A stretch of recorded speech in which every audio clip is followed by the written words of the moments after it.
네, 그런데 오늘은 이 중에서도 소규모 정비 사업인 가로주택 정비 사업을 분석해 볼 텐데요. 그 전에 항상 정확한 뜻을 먼저 알려주시잖아요, 전문가님. 네, 가로주택 정비 사업의 정의부터 좀 내려보면 좋을 것 같습니다. 정의를 제가 좀 정리를 해봤는데요.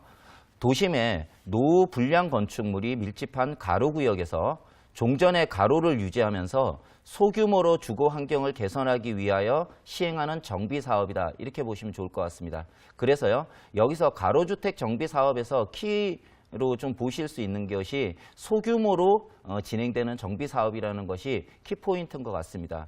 이 이제 가로주택 정비 사업 같은 경우에는요, 원래는 도시 및 주거 환경 정비법에 규정되어 있었던 내용입니다. 그런데 작년에 빈집 및 소규모 주택 정비에 관한 특례법으로 편입이 되어가지고 빈집 및 소규모 주택 정비에 관한 특례법에 의해서 앞으로 시행이 된다 이렇게 보시면 좋을 것 같은데요. 이런 부분들이 앞으로 오래된 구도심들에 대한 개발의 필요성을 느끼고 있고요. 그런 부분들을 규정하는 특별법이 제정되어 있기 때문에 이런 요건들에 의해서 여러 가지 장점을 가지게 되고요. 앞으로 좀 활성화가 될 수 있겠다 이렇게 보시면 좋을 것 같고요.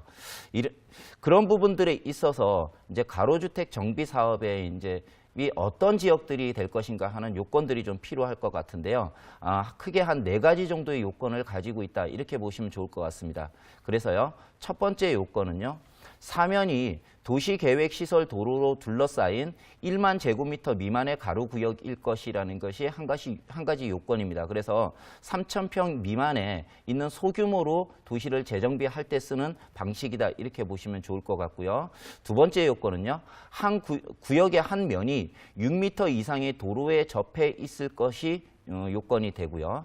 세 번째는 노후 및 불량 건축물의 수가 전체 건축물의 3분의 2 이상이 되었을 때 가로주택 정비 사업이 될 수 있다 이렇게 보시면 좋을 것 같고요. 마지막으로 단독세대, 단독주택 같은 경우에는 10호 이상, 그리고 다세대 주택 같은 경우에는 20세대 이상일 것이 요건인데요.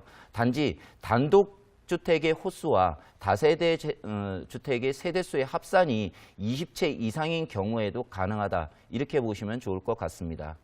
그리고요, 소규모 주택 정비에 관한 특례법을 적용했을 때 이런 가로주택 정비 사업이 일반 뉴타운이나 재개발, 재건축 사업에 과 다른 이제 절차들을 보이게 되는데요. 이런 이제 절차들을 좀 비교해서 보시면 좋을 것 같습니다.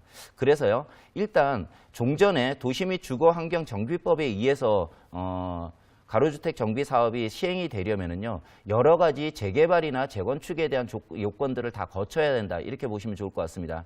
그래서 그런 이제 조건들을 좀 보시면은요, 일단 우리가 재개발이나 재건축이 일어나기 위해서는요, 첫 번째는 정비의 기본 계획을 수립합니다.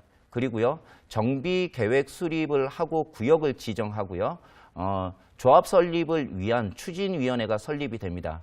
이런 이제 추진위원회가 설립이 되고 나서 이 부분을 가지고 조합 설립 인가를 받고요, 건축 심의를 받은 다음에 사업 시행 인가를 받고, 그리고 관리 처분하고 철거 이주를 하는 그런 이제 절차들을 거치게 되는데요. 이런 절차들을 다 거치게 될 때 시간이 굉장히 많이 걸립니다. 그래서 평균적으로 봤을 때 8년 6개월이라는 시간이 걸리게 되는데요. 이렇게 되었을 때는 굉장히 개발이 오래 걸린다는 그런 단점이 있었습니다.